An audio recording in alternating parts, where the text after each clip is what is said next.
Father, in the name of Jesus Christ, siyeza Nkosi kuwe sizofumana Nkosi isifundo sokugqibela ngoku kule mini yakhe engcwele. Nkosi siyakucela Nkosi Yesu. Ungathi nje Nkosi ungapakisha kakuhle konke ezinhliziyweni zethu Nkosi. Ukuze Nkosi ukuthi xa sekufuneka sikhumbule ilizwi lakho so that silenze sili-applye kube lula Nkosi. Siyakucela Nkosi yezulu kakhulu umoya wakho oyingcwele siyakudinga Baba. Ave kukuninzi Nkosi okufuneka sikufunde nexesha lethu lolufutshane.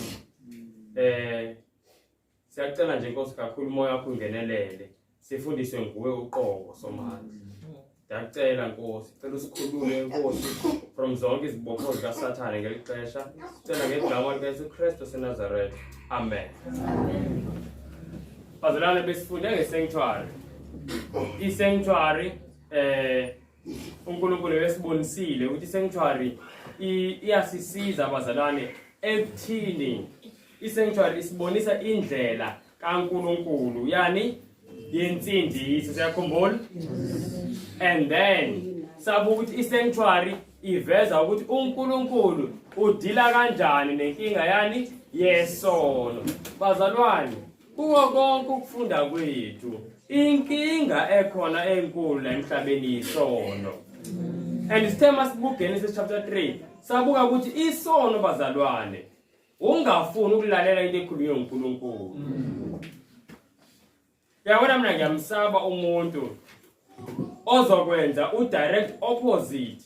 Abesazi uNkulunkulu uthe kodwa enze ukuthanda kwakhe.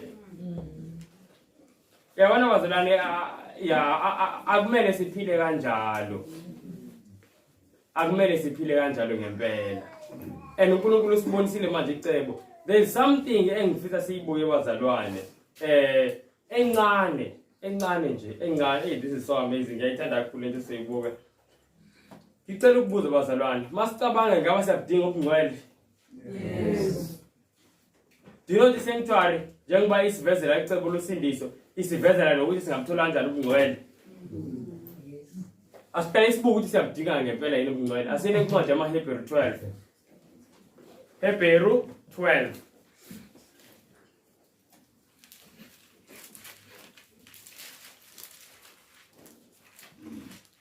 Verse 14 bazalwane. Hebheru 12 verse 14.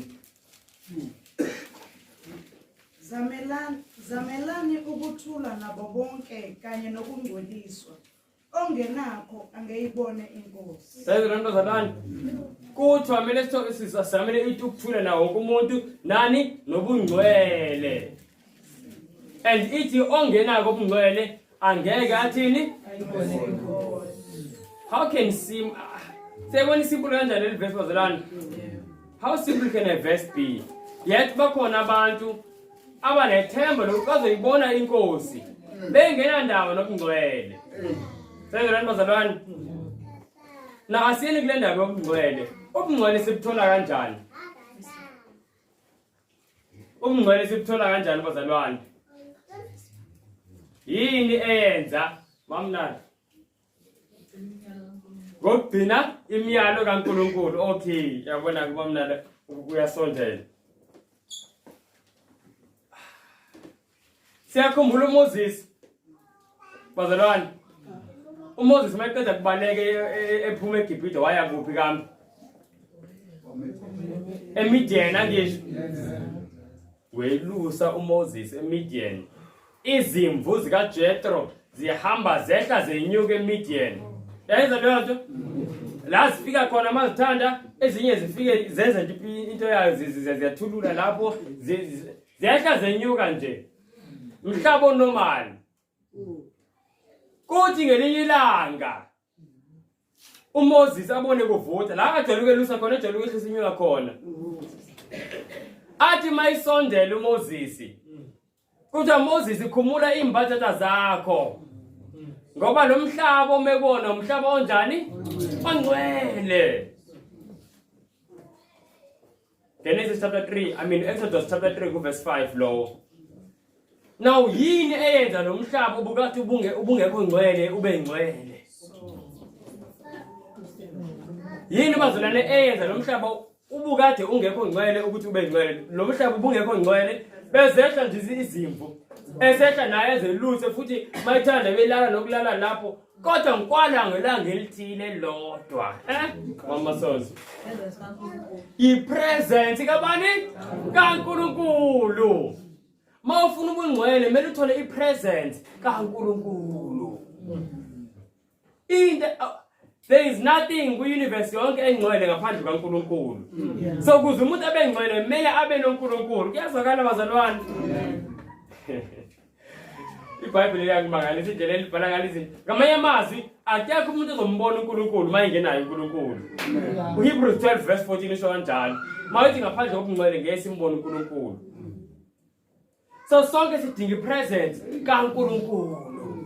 Now umbuzo wami nawe ukuthi ipresence kaNkulunkulu siyithola kanjani? And you know bazalwane athi ngidlule kule point angizohlala.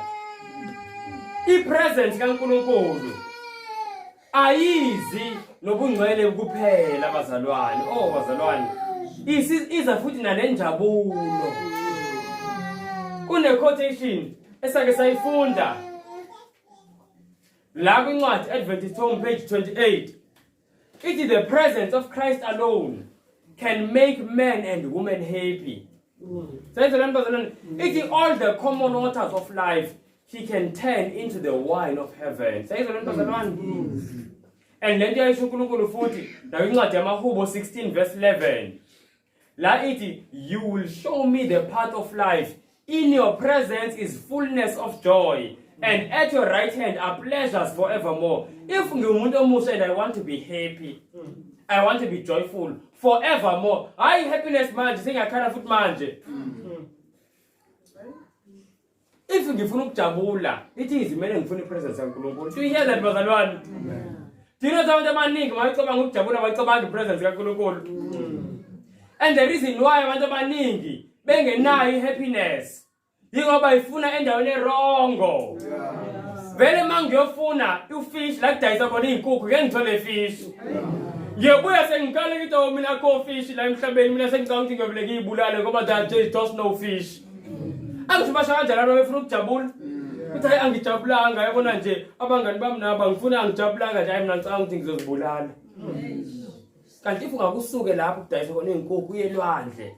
Yoma ngathi inhlanze engaka cishe ngiyibulale. So if ungakusuke banganeni usuke into zomhlaba uya kuNkulunkulu uyomanga cishe ngafa. Kukhona umthombo ongomiyo wenjabulo.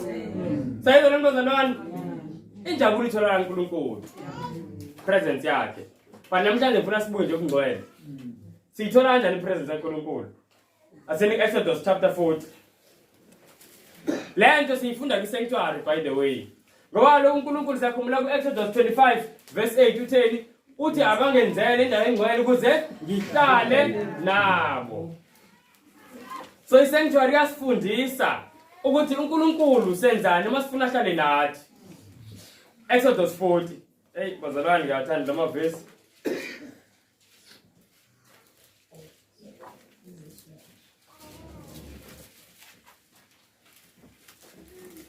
Now sesifike okay wasifana singila ku page 7 40 40 bazalwane ngicela sifunde uverse 16. So manje nje washo lamavesi ngicela umuntu oyi-1 ozongifundela. Baba Msomo ucela ukugcineni baba Msomo nje usifundele. Wenze njalo uMose njengalokho konke uJehova amyale ngakho wenze njalo ke. Amen. Cela ufunde futhi verse 19. weneka itende phezu kwetabanakele wabeka isifulelo setende phezu kwalo njengalokho uJehova emyalile uMose. Okay, ngicela sifundele verse 21. Wangenisa umphongolo etabanakele wamisa isihenqo seveyi wahenqela umphongolo wobufakazi njengalokho uJehova emyalile uMose. Verse 23. Wahlela izinkwa phezu kwalo phambi kukaJehova njengalokho uJehova emyalile uMose. Verse 25. Wasibeka izibani phambi kukaJehova njengalokho uJehova emyalile uMose. Verse 27. Washisa lapho impepho yamakha athaphukayo njengalokho uJehova emyalile uMose. Verse 29.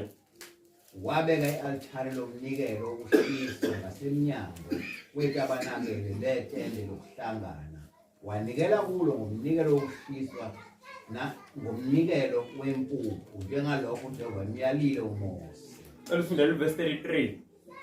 Walungisa igceke lizungeza itabanakele ne-altare walengisa iveli lesango legceke kanjalo-ke uMose wawuqeda umsebenzi. Sezilwane bazalwane. Ngicela ukubuza. Before sifunde verse elandelayo verse 34. Yini esithola kula mavesi siwafundile? Yebo umntwana Ukulalela kaMose ukuthi utheni uNkulunkulu. So ngesikhathi esakha itabanakele, iBhayibhile angisho uNkulunkulu yamnika uMose ama instructions wokulakha itabanakele.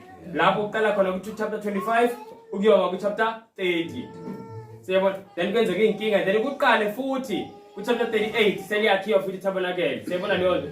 So manje sekuya summarize into eyenzeka. And kuthi uMose yonke into wayenza njengoba uJehova emyalile. Notice ke bazalwana, notice niye manje uverse 34 no 35.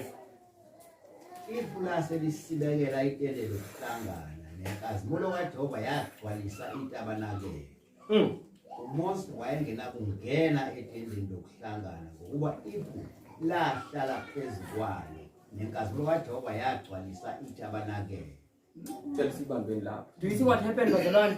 uMose wenza yonke into njengoba uNkulunkulu emtshenile. And lithi iBhayibhile nayo into eyenzeka. Inkazimulo kaNkulunkulu yagcwala itabanakele. Seyizwa leyo nto. Ngamanye amazwi after uMose seyenze yonke into, everything.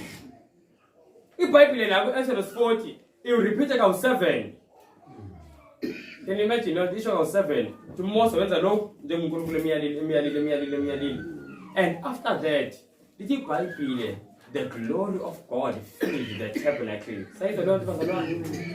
So masifuna ipresence kaNkulunkulu, very simple lesson engifuna singayikhohlwa. Mawufuna ipresence kaNkulunkulu, yenza yonke into njengoba uNkulunkulu ekuyalile. Mawufuna ukuhamba noNkulunkulu, ukuzwana noNkulunkulu. Do what God has told you to do. Seyizwa leyo nto. Uyabona manje, uma ngabe uNkulunkulu uthe kuMose, Mose, ngifuna uthathe umphongolo wesivumelwano ufake kwindawo engcwele. uMose athi inkosi mina yazi yangichaza mawulapha indawo engcwele uthi ngushiye la. Wayizokuzakhela yena nje. Wangekuba inkazimulo yaNkulunkulu engene lapho. Yazwakala bazalwane. Hayi mina ngicabanga ukuthi do you know ukuthi bazalwane even nenhlobo yezinkwa nenhlobo yeperfume yayisenziwa for incense zonke lezo zinto uNkulunkulu ayispecify yonke into. And yonke into uMose wayenza njengokuthi uNkulunkulu emspecifyele. Umunye nje ngicabanga ukuthi inkosi ayi mina hayi isinkwa sengidukele kamnandi makuyile sengathi ngazenzele sami. Hayi inkosi mina ngathi le incense ayinuka kamnandi. Uyabona nje leyo nto. Ngizama ukubazalwane masifuna this happiness and this holiness as in the presence kaNkulunkulu. Let us just do what God has said. Azwakala. Mawukuthi awenzi lento uNkulunkulu ayishilo, angeke uyithole ipresence kaNkulunkulu. Mayingekho ipresence kaNkulunkulu sihlobo zami, ayikho injabulo, abukho futhi nobungcwele. Kuyazwakala kodwa. Na ngicela ukubuza ke, njengoMoses enze yonke into according to lento uNkulunkulu amtshele yona, kuze ipresence kaNkulunkulu ifike. uMoses wayitshelwe ubani ukuthi enze kanjani? Seyizwa bazalwane, sesiyabuthi uNkulunkulu indlela asithanda ngayo. Mayifisa senze ndiko njengendlela yakhe, akavela sinika athi awuthi ngibuka ukuthi bazoyazi yini indlela yami athi uyabona ngathi siqophile uyasitshena indlela yakhe. Do you know bazalwane after uNkulunkulu etshele uMose ukuthi i-sanctuary le temple lena kumele bayakhe kanjani akayigcinanga nje kuphela ngokumtshela kunenye into futhi wayenza uNkulunkulu aseni ku-Exodus 31 man ngiyayithanda le lesson. So uNkulunkulu azange amnikeze i-instruction kuphela uMose kunenye into amnika yona. Sesifikile Exodus 31 bazalwane sesikhona ave ngithanda le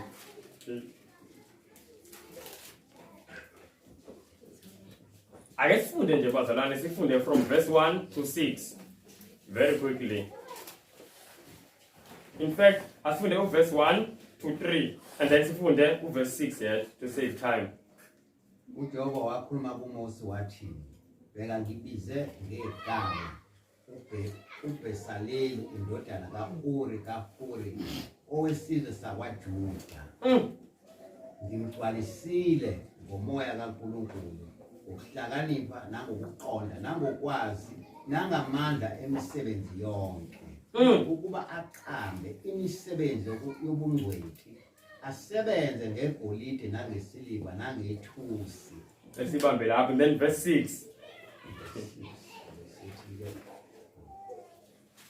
bheka mina ngimisile kanye naye uOholiyabe indodana ka-Ahisamaki owesizwe sakwaDani ezinhlizweni zazo zonke eziyizingcwethi ngenhliziyo ngifake ukuhlakanipha ukuba zikwenze konke engikuyale ngakho.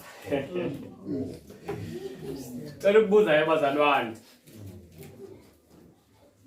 uMose kuzathola ipresence kaNkulunkulu akumele enze yonke into njengoba uNkulunkulu emtshenile angisho kunjalo. Yes. Now ubani wamtshela ukuthi uMose kumele enzeni uNkulunkulu. Sayibona lo bazalwane. Now yini esiyithola la Exodus 31? Yini esiyithola la Exodus chapter 31 bazalwane? Yini umuntu akasho nje lesson ayifunda eMamndaba kaDuthuli. Ukuthi uNkulunkulu senze iprovision ukuthi ene uMose meqhubeka enza intando kaNkulunkulu njengoba kuthiwa uyena ozocommanda those people abasebenziwe ukuhlakanipha ukuthi bazokwenza ini enze exactly. That means provision. Yeah. uNkulunkulu unezile provision. Sayizwa bazalwane khona umuntu ufuna ibenge indlela. Into engifisa siyibuke bazalwane. Ngaze umdala ufuna. Ngifuna ukuzama. Yebo. Ukuthi enguthola la mina uNkulunkulu unabantu bakhe abakhethile ukwenza umsebenzi. Yebo. And uyazi ngqo ukuthi sibamnani zokwenza ukuthi agcine la sibamnani ukuthi agcine. Amen. Nabazalwane nayi into mina bengifisa siyibuke la. Ukuthi masifuna ipresence kaNkulunkulu kumele senze yonke into njengoba uNkulunkulu esitshenile sayibona leyo nto but uNkulunkulu uyasazi ukuthi thina sinamandla. uNkulunkulu from Exodus 25 to Exodus chapter 30 njengoba sibuka manje ufike anikeze uMose izonke into ekumele zakhiwe. Ngiyacabanga ukuthi uMose njengoba esehla entabeni uyacabanga ukuthi inkosi iyokakhiwa yonke iyokhiwa kanjani yonke lento. Cabanga nisehlane ayinawo namagrand aninalutho ukuthi lana yakhani izingilosi nizathi ngegolide thungani okuthile amakhethini abe neshape yezingilosi. Sayibona nje mamshozi nini enithungayo cabanga uyozifaka kanjani akho ngeke imishini yokuthunga lapho. So manje uNkulunkulu yabona ukuthi lento abatshene yona abanawo amandla okuyenza. Kungathi uNkulunkulu uyakubona ukuhlupheka kwenhliziyo kaMose ezibuza ukuthi inkosi siyoyenza kanjani lento. And then uthi uNkulunkulu ubuka ke ngibize uBazaliyeli. Indodana kaYuri, indodana kaHuri. Ozalwa kisizwe sakaJuda. Ngithanda uverse 30 uverse 1. Uthi uverse 2 I mean uthi ngimgcwalisile uverse 3. Uthi ngimgcwalisile ngomoya wami. Sayibona nani bazalwane uverse 4 asitshela ukuthi umgcwaliseleni ngomoya wakhe ukuze akwazi ukwenza lemisebenzi. My point is that bazalwane in as much as uNkulunkulu ufuna senze yonke into ngendlela ayisho ngayo but uNkulunkulu uyazi asikwazi ukuzenzela ngaphandle komoya wakhe oyingcwele. Do you see that bazalwane? So yabona nje kwamanje babebona ipresence kaNkulunkulu isehla kwangeke uzishaya isifuba ukuthi yes siyenzile. Yithina senze lo msebenzi wase wehla uNkulunkulu. Babesazi uMose wayesazi labantu bagcwaliswe umoya kaNkulunkulu. Omama if wehla nawe Exodus chapter 31 ngisho lo mama babethungwa uthi uNkulunkulu yimini engibafake ukuhlakanipha bokuthunga. So namakufika abazalwane kwicebo losindiso. Ukuze sibe presence kaNkulunkulu kumele si-cooperate noNkulunkulu senze into uNkulunkulu ayishilo.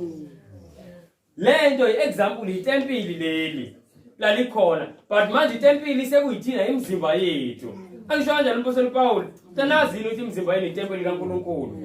Masifune presence kaNkulunkulu kwitempili lemizimba yethu asenze into efuna uNkulunkulu.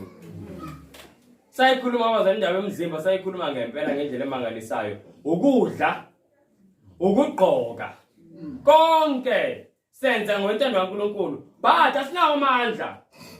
Kubani okwazi ukuzithiba ngomandla wakhe? Akekho. Kubani okwazi ukuthi ebona ingubo lapha inhle athi angizithatha ngoba nje mhlambe imfishane kakhulu? Akekho lo mandla. So uNkulunkulu ukuze senze thina lento ayifunayo singathathi le ngubo ezimfishane nale ngubo ezithathe nalamabhloko.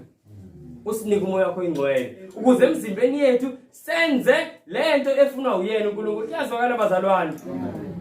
Kubani okwaziyo ngawakhe amandla kuyithiba ukuthi angaphindi?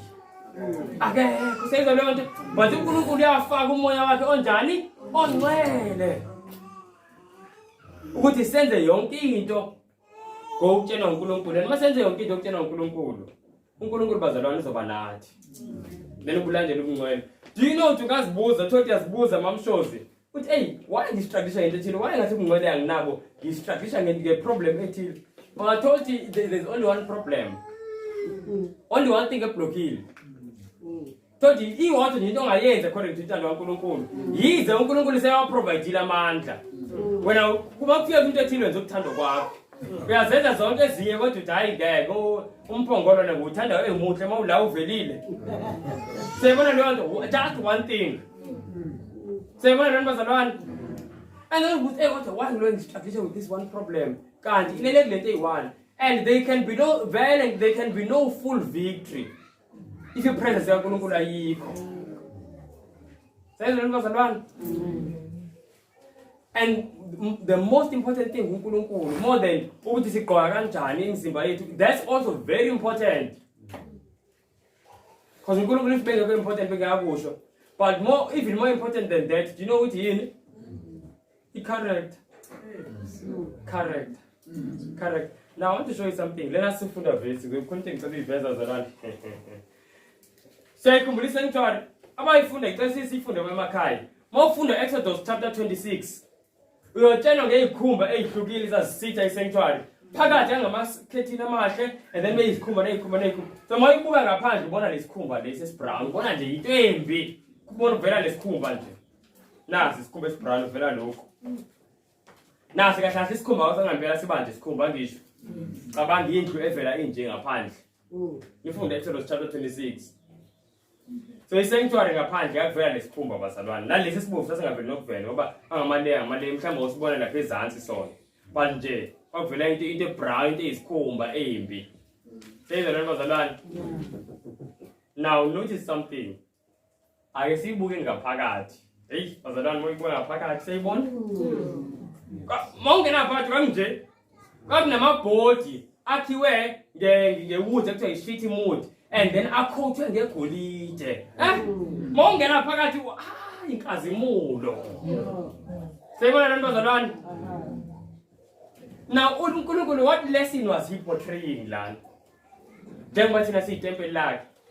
Okay, I want to make a conclusion kalento bazalwane so that mhlawumbe sibuke ukuthi ithini lesson sicabanga ithini lesson ithini itempeli. Lana uNkulunkulu wabafundisa amaIsrael ngongaphikiseki kakhulukazi abapriesti babuka ukuthi uNkulunkulu bazalwane ubuhle ayinterested ukubona kakhulu ubuhle bangaphakathi. Do you see that? Kwafaka izikhumba nje mawubuye ngaphandle usheme izikhumba. Leza zikhumba lezi njengoba ziningi kanje sasifundile ngepurpose yezingubo ukusitha. kwakusithile ku-sanctuary there are 4 layers ezisithayo sebona leyo nto njengoba ngishilo ngithi the purpose of clothing is to cover not to reveal umhlaba seyishintshile iclothing yomhlaba iyareveala manje ayisekho la and then ubuhle obubalekile nawo bonke so ubona nje abantu bethenga into ezirevealayo ngoba bafuna ubuhle thenga ijewelry zonke lezi zinto ngoba kufuna ini ubuhle but uNkulunkulu uthi nayi jewelry kumele siyifake ijewelry yangaphakathi la ku First Peter chapter 3 la uPeter ekhuluma khona uthi bazalwane uthi asingazihlobisi ngezinto zomhlaba njengokungene ayibala athi ngejewelry ngegolide nangesiliva athi but asizihlobise ngokuthobeka kwenhliziyo ngothando nangokungcwaliseza leyo nto ungathi ungafika kumuntu othi mhlawumbe ave ngahlala la cici athi hayi kambe athi ngithole icici lentobeko ngathi uthi ngilifunayo lelo ngafuna le ring enhle ethile othi ngithole iring yothando senze lento bazalwane singazihlobisi nje tuyuse ukuthi njani lento ngaphandle bazalwane ngathi siyibonanga kahle la into mawuyibona but ngaphakathi kunje but thina kunjani ngaphandle kunje lamagolide thina ngaphandle ngaphakathi kunje gcwele izikhumba nje sayibona bazalwane and kuthiwe uNkulunkulu into ayifunayo ubuhle ngaphakathi bazalwane so uNkulunkulu asize sizicabanga lezi zinto nayo lesini bengifuna siyibone la ebibalekile kakhulu is our need of umoya ongcwele uNkulunkulu athi ekhulume konke wabuka kungathi ngiyimagine ebuka ukuthi hawu ngeke bayenze lento bengenawo umoya ongcwele ngidlala ngabo nje bonke sebehlanganise amakhanda abo bonke bezama konke bangakuzama without umoya kaNkulunkulu babengebenze lutho uNkulunkulu wathi hayi buka Mose ngigcwalise uBazaliyeli ngomoya wami uzoyenza lento ngafaka futhi noAholiab umoya wami lento izokwenzeka moya ongcwele ayikho lento singayenza ngaphandle moya ongcwele ingakho noJesu ethi ngaphandle kwakhe asikwenza lutho awuthi sivaleni lana yebazalwane ayokuthi understand siyabona isidingo sethi sikamoya ongcwele ingakho mina mawufunda kuPhilippians chapter 2 verse 13 uthi Paul uthi work out your own salvation with fear and trembling sayizwa leyo nto uthi yenza uthi sebenza and then aqhubeka in the same verse athi because it is God which works in you both to will and to do of his good pleasure. Sayibona bazalwane, do you see that cooperation between uNkulunkulu nomuntu? In as much as bayigcwalisa umoya ongcwele, but angisho sasikhona isidingo sokuthi bathathe izandla, bathathe izinto bangene emsebenzini. Sengathi umoya ongcwele uzosenzela umsebenzi okumele siwenze. But umoya ongcwele empowers us to do the work. And umoya ongcwele empowers us to be even willing to do the work. Yawuzakana bazalwane. So sidinga nje umoya kaNkulunkulu. Kusukela komusha kuya komdala. Sidinga umoya ongcwele kaNkulunkulu. Thatha umoya ongcwele ayikho into esingayenza. Kanti uNkulunkulu bazalwane angasiza kakhulu. Kakhulu bazalwane. Sizilungise bazalwane. Silungele ukuthi umoya ongcwele ukwazi ukuhlala kuthina. And most cause umoya ongcwele silalele. Into ebalekisa umoya ongcwele ukuthi mayikutshena wena ungakhuluma ungalaleli. Wenza lento iBhayibheli ethi you are grieving the Holy Spirit. Sake safunda la quotation ku Desire of Ages mhlambe niyikhumbula. La Elenight uthi baningi abantu abakhuluma ngomoya ongcwele futhi abakhulume ngesithembiso uthi kodwa they don't receive any benefit. And ukuthi isizathu it is because they want to manage themselves. Bathanda ukuzenzela intando yabo ngesikhathi abafisa ngaso nje umuntu ofuna ukuyiphatha kanti manje umoya ongcwele bazalwane ufuna ukusiphatha we need to be surrendered if sizothola umoya ongcwele full surrender bazalwane sayizwa bazalwane a full what surrender ngoba sasifundile last week or not last week the other week ukuthi we cannot use the Holy Spirit must use us ayisikhulekeni bazalwane just on this point of surrender, I want to make an appeal. Ngempela mhlawumbe sithobiseni amakhanda sivala amehlo angabikho bona omunye Yes, sobisa amakhanda sibhalamehlo. Bazalwane, sidinga ipresence kaNkulunkulu ukuthi sibe ngcwele. Ukuze sithole ipresence kaNkulunkulu kumele senze konke ngokwentando kaNkulunkulu. Ukuze senze konke ngokwentando kaNkulunkulu sidinga umoya kaNkulunkulu. Kodwa umoya kaNkulunkulu bazalwane akwazi ukuhlala kuthina singekho surrendered. Kunezinto ezinqumile ezinhliziyweni zethu lena ngeke ngiyidedele. And esingazididili ngempela. And bazalwane mawungekho umoya kaNkulunkulu alukho usindiso. Akukho nokujabula. Ngiyacela bazalwane ukwenze appeal. Uma ngaba there is anyone, umuntu uzazi yena, our eyes are closed and our heads are bowed. Sibona bazalwane isikhathi siyaphela ngempela. If there is anyone, othi Nkosi, I have not made a full surrender. Angazi nikeli ngokuphelele. Ngiyanxosa bazalwane. Uma ngaba umuntu njalo angizubuza ngani, ziningi izinto. Umuntu nje angazi nikeli ngokuphelele Nkosi, ngicela ukuzinikela ngokuphelele. Kuyo yonke into eyikhulumile ngenze intando yakho. Ngicela phansi isandla. Manje Nkosi ngicela ukuzinikela nje ngiphilele wena. Ngicela nje ukuphilele uJesu. Ngicela nje ukuphilela uJesu, ngingaziphileli mina. Bazalwane uJesu wasithanda. Wasithanda uJesu wadela konke ngenxa yethu. Sonke lithi iBhayibheli kumele ngaba sifile. Kodwa uJesu walamula ngegazi lakhe. Wafa la ngemele ngaba sife khona thina. And uJesu nje ayifisa yisurrender kuthina. Wena uzaziyo bazalwane, everyone knows themselves. You know ukuthi I surrender.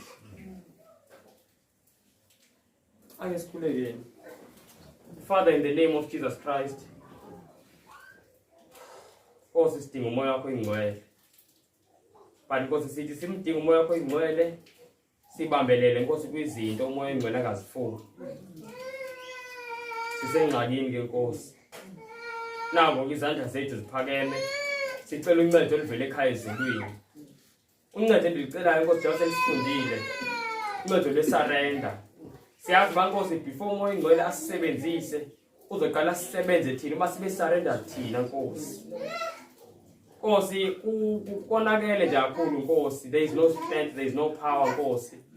Nasemsebenzini wethu ngoba kushoda Nkosi umoya wakho oyingcwele.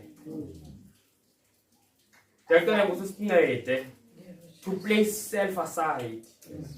Umna Nkosi asuke. Ukuzicingela nje thina Nkosi sodwa kusuke.